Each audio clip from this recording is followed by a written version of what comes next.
पार्लिमानी सफर की तकमील पर हम बहस कर रहे हैं। मैं सबसे पहले अपनी जानिब से खराज अकीदत पेश करना चाहूँगा मौलाना हिफ्जुर रहमान साहब को, जो पहली और दूसरी पार्लियामेंट के मेंबर थे, मेरे कायद सालार मिल्लत सलाहुद्दीन ओवैसी को, सुलेमान सेठ साहब को और मौलाना बनात वाला साहब को। जनाब मोहतरम, इस ऐवान की नाकामियों का भी जिक्र हमको करना जरूरी है। 75 साल का तारीखी सफर इस ऐवान ने मुकम्मल किया। ये ऐवान एक इमारत नहीं है मेरी नजर में, ये ऐवान इस वतन अजीज का एक दिल है, जो बाहर जो गरीब और मजलूम अवाम की तकलीफ को महसूस करे, इसीलिए मैं इसको दिल कहता हूं। मैं आपके सामने 15 मिसालें पेश करूंगा जहां पर इस ऐवान ने अपनी नाकामी का सबूत पेश किया। एक उस वक्त जब दिल्ली की सड़कों पर सिखों की नस्लकशी की जा रही थी, एक उस वक्त जब 6 दिसंबर को बाबरी मस्जिद की शहादत हुई। आ रहा हूं भागलपुर, जिसमें रेशम के कारोबार को खत्म किया गया, मुसलमानों को दफना दिया और वहां पर फूल गोभी उगना शुरू हो गई। एक उस वक्त नाकामी साबित हुई जब मुजफ्फरनगर और गुजरात में नस्लकशी की गई। एक उस वक्त सर जब हम देखते हैं कि मुंबई की सड़कों पर इंसानियत का नंगा नाच हुआ। एक उस वक्त जब इस ऐवान में टाडा पोटा का काला कानून बनाया गया, यूएपीए का कानून बनाया गया, आफ्सपा का कानून बनाया गया, जिसको 1 साल के लिए बनाया गया था। 58 में हम 2023 में आ गए।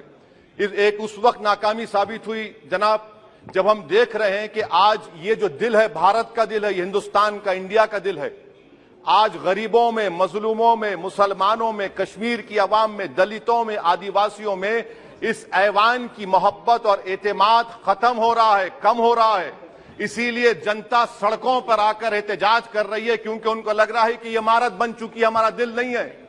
चाहे CAA का प्रोटेस्ट हो, चाहे किसानों का प्रोटेस्ट हो, चाहे शेड्यूल कास्ट के रिजर्वेशन का मसला हो। इसीलिए मैं आपके जरिए हम तमाम को मुतनब्बे करना चाह रहा हूं कि अगर हम रोडों पर इंसाफ करना जनता को अलाउ करेंगे, इस ऐवान को दिल नहीं रखेंगे, तो याद रखिए ये हमारी पार्लियामानी जमहूरियत के लिए बड़ा नुकसानदेह साबित होगा।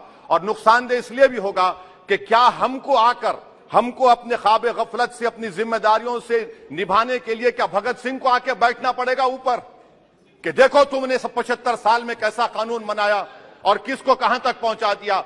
स्पीकर जनाब, इसीलिए मैं कह रहा हूं कि हम तमाम को अपनी जिम्मेदारियों को निभाना पड़ेगा। ये इमारतें ईंट से बनी हुई जरूर हैं, मगर ये इस इमारत में दिल है। इस इमारत को दिल के तौर पर बरकरार रखना पड़ेगा। स्पीकर सर, एक और मिसाल दे रहा हूं जहां पर इस ऐवान की नाकामी है।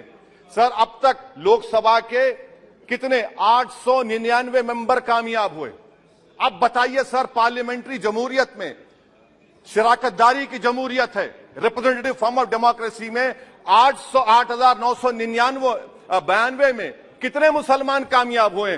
कितने सर? 520, जबकि 1070 को इस ऐवान का मेंबर होना चाहिए था। कितना डिप्रीविएशन है सर? कितना डिप्रीविएशन है? 92% डिप्रीविएशन है। इस मौजूदा पार्लियामेंट में स्पीकर साहब सिर्फ 26 हैं, 14% मुसलमान और सिर्फ 4.8 उनका रिप्रेजेंटेशन है। बताइए, हम वोट डालने वाले बन गए, वोट लेने वाले नहीं बने। या तो हकीकत यह है कि आप वोट डालना नहीं चाहते उनको, आप सबको वोट डालेंगे, मगर जहां पर मुसलमान आएगा वो कामयाब नहीं होगा। बताइए, जब दिल में एक 14% आबादी की नुमाइंदगी नहीं होगी तो आप क्या फैसले करेंगे? क्या इस ऐवान को हम कहेंगे कि ये रिप्रेजेंटेटिव फॉर्म ऑफ डेमोक्रेसी है? स्पीकर साहब, मैं आपको एक और मिसाल देना चाह रहा हूं। बाबा साहिब अम्बेडकर ने सही कहा था, अंग्रेज उस जमाने में पार्लियामेंट बुलाते थे टैक्स बढ़ाने के लिए। हम उसी रास्ते पर जा रहे हैं, हम तो बाबा साहब अम्बेडकर को हमने सच साबित कर दिया। स्पीकर सर, आखिर में मैं आपको बताना चाहूंगा कि आज आप देखिए कि चाणक्य ने क्या कहा था। चाणक्य ने सही कहा था।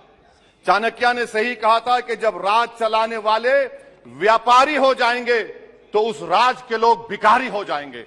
आज ये वक्त आ चुका है सर, आज ये वक्त आ चुका है कि क्या first pass the post system इस देश के लिए सही है, या फिर हम प्रोपोर्शनल फॉर्म ऑफ रिप्रेजेंटेशन को फॉलो करेंगे।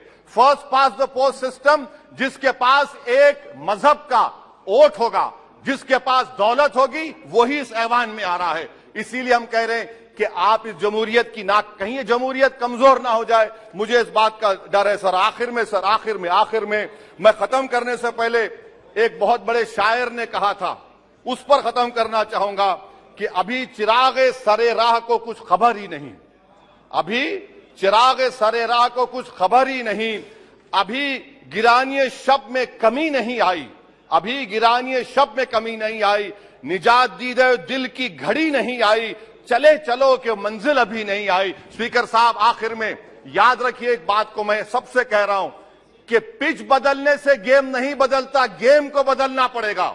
आप पिच बदल रहे हैं, वरना याद रखिए जब तक हम अपने जमहूरी उसूलों पर, रूल ऑफ लॉ पर, संविधान पर अटूट अमल नहीं करेंगे, वरना याद रखिए कहीं नई इमारत भी हिटलर की राइक्सटैग की इमारत ना साबित हो जाए। बहुत बहुत शुक्रिया सर।